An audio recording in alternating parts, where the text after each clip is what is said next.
চিকিৎসক পড়ুয়া খুন ধর্ষণের তদন্ত। আজও ঘটনাস্থলে পুলিশের বিশেষ টিম পৌঁছে যায়। সেমিনার রুম এবং লাগোয়া এলাকা পরিদর্শন। সান্নিক রয়েছে আমাদের সঙ্গে। সান্নিক, শুধুমাত্র কি পুলিশের বিশেষ টিম সেখানে পৌঁছেছে নাকি তার পাশাপাশি ফরেনসিক টিমও সেখানে গিয়েছে? কোন কোন বিষয়গুলো তারা খতিয়ে দেখছেন?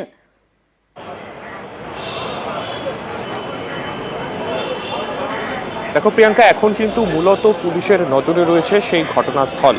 যে পোস্টমর্টেমের রিপোর্ট, সেই রিপোর্ট ইতিমধ্যেই জমা পড়ে গিয়েছে। আর সেই রিপোর্ট জমা পড়ার পরে যারা অটোপসি সার্জন ছিলেন তাদেরকে সঙ্গে নিয়ে আজকে এসআইটির যে টিম রয়েছে সেই এসআইটি কিন্তু আজকে প্রবেশ করবে সেই সেমিনার হলে, এবং সেখান থেকে এই পোস্টমর্টেমের যে সঙ্গে পারিপার্শ্বিক তথ্য প্রমাণ যেগুলো রয়েছে সেই সমস্ত কিছুকে মিলিয়ে বেশ কিছু কিন্তু গুরুত্বপূর্ণ ক্লু সেক্ষেত্রে পুলিশ পেতে পারে, তেমনটাই কিন্তু তারা মনে করছেন। এবং অবশ্যই গুরুত্বপূর্ণ যে জায়গায় এই তরুণীর মৃতদেহ খুঁজে পাওয়া গিয়েছিল সেই অংশে সেখানে যে ম্যাট ছিল, একটি ব্লু কালারের ম্যাটের কথা প্রথম দিন থেকেই তদন্তে উঠে এসেছে। সেই ম্যাটটিকেও কিন্তু ইতিমধ্যেই ফরেনিকের হাতে দেয়া হয়েছে। ফরেন্সিকের আধিকারিকরা তারা কিন্তু সেই ম্যাটটিকেও নিয়ে গেছেন। সেখান থেকে সেই ম্যাট থেকে কী কী স্যাম্পেল কালেক্ট করা যায় সেই তার উপরও কিন্তু অনেকটাই তদন্ত প্রক্রিয়া এই মুহূর্তে নির্ভর করছে।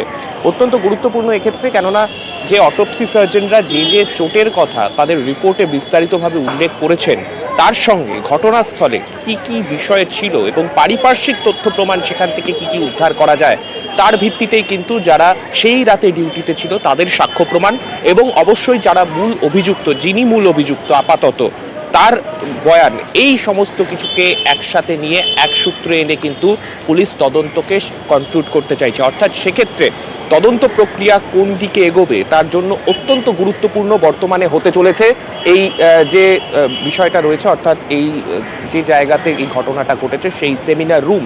এখন কিন্তু সে তার দিকেই নজরে রেখেছে পুলিশ আধিকারিকরা। বেশ,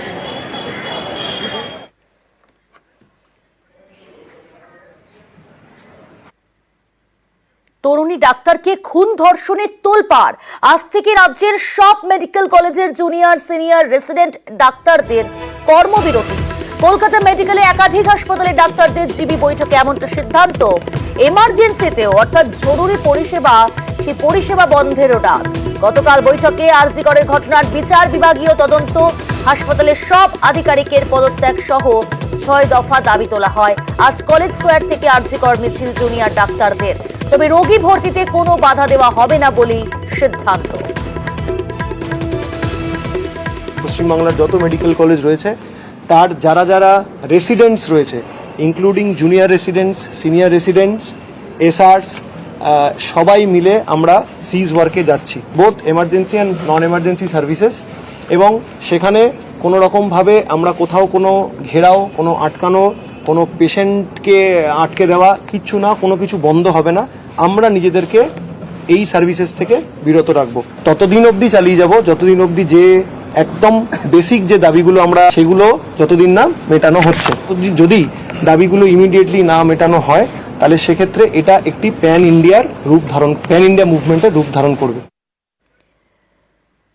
রৌনক রয়েছে সরাসরি। রৌনক, আজকে সকাল থেকে ছবিটা একটু জানতে চাইবো কি পরিস্থিতি, কারণ আমরা জানি গতকালই জিবি বৈঠক, আর সেই বৈঠকের সিদ্ধান্ত মোট 6 দফা দাবি তোলা হয়, এবং আজকে সকাল থেকে সরকারি বেসরকারি হাসপাতালগুলোতে সেখানে কর্মবিরতির ডাক দিয়েছেন জুনিয়র ডাক্তাররা। কি পরিস্থিতি তুমি যেখানে রয়েছে সেই হাসপাতালের?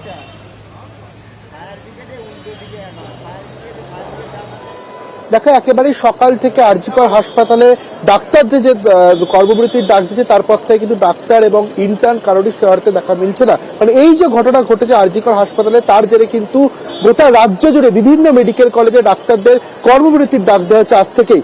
সকালে বেশ কিছু রোগীরা এসেছিলেন, তারা কিন্তু ফিরে যাচ্ছেন, কারণ ওপিডি পরিষেবা পুরোপুরিভাবে বন্ধ। কিছু ক্ষেত্রে খাতায় কলমে এমার্জেন্সি পরিষেবা খোলা থাকলেও ভেতর থেকে কিন্তু সরাসরি বলে দেওয়া হচ্ছে কর্তৃপক্ষের তরফ থেকে যে নিজের দায়িত্বে রোগীকে এখানে ভর্তি করতে হবে। কোনো রকম ভাবেই কিন্তু আশ্বাস তারা দিতে পারছে না, কারণ চিকিৎসকের অভাব। অর্থাৎ এই যে কর্মবিরতি, যে ঘটনা ঘটেছে আরজি কর মেডিকেল কলেজ হাসপাতালে, তার জেরে কিন্তু ইতিমধ্যে চিকিৎসকদের তরফ থেকেও কর্মবিরতির ডাক দেওয়া হয়েছে, এবং তার জেরেই সকাল থেকে আরজি করে কিন্তু পরিস্থিতি একেবারে থমথমে। ইতিমধ্যে পুলিশ নিরাপত্তা আরো আপসাত করা হয়েছে। জানতে চাইবো, আমরা জানি গতকালই এই ঘোষণা করেছেন সেখানকার জুনিয়র ডাক্তাররা যে কর্মবিরতির ঘোষণা করা হয়েছে, কর্মবিরতির ডাক দেওয়া হয়েছে, কিন্তু কর্মবিরতির জেরে তো পরিষেবাও ব্যাহত হচ্ছে, অর্থাৎ রোগীর পরিবার তারা যারা আসছেন তারা চূড়ান্ত হ্যারাসমেন্টের মুখে পড়ছেন।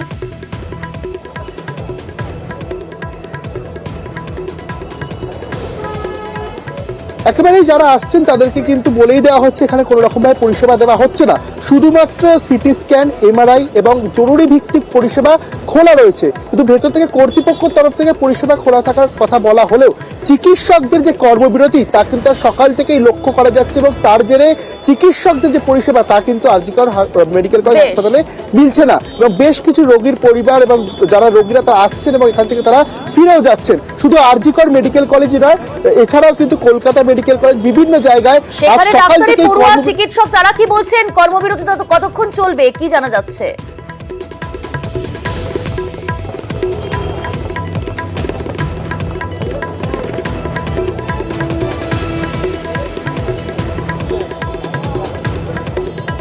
রৌনক শোনা যাচ্ছে? খুব সম্ভবত যোগাযোগ বিচ্ছিন্ন হয়েছে। আপনাদের জানাবো আজ সকাল থেকেও কিন্তু বিভিন্ন সরকারি হাসপাতাল এবং বেশ কয়েকটি বেসরকারি হাসপাতালে কর্মবিরতির ডাক। চিকিৎসক পড়ুয়াদের আরজিকর কাণ্ডের ঘটনা এবং সেই ঘটনার জেরে কিন্তু আজকে সকাল থেকেও কর্মবিরতি।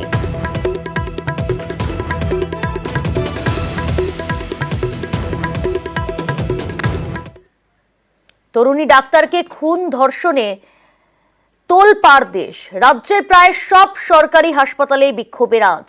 কর্মবিরতিতে জুনিয়র ডাক্তার, ইন্টার্নরা। আজ থেকে দেশ জুড়েও কর্মবিরতির ডাক। বিবৃতি ফেডারেশন অফ রেসিডেন্ট ডক্টরস অ্যাসোসিয়েশনের।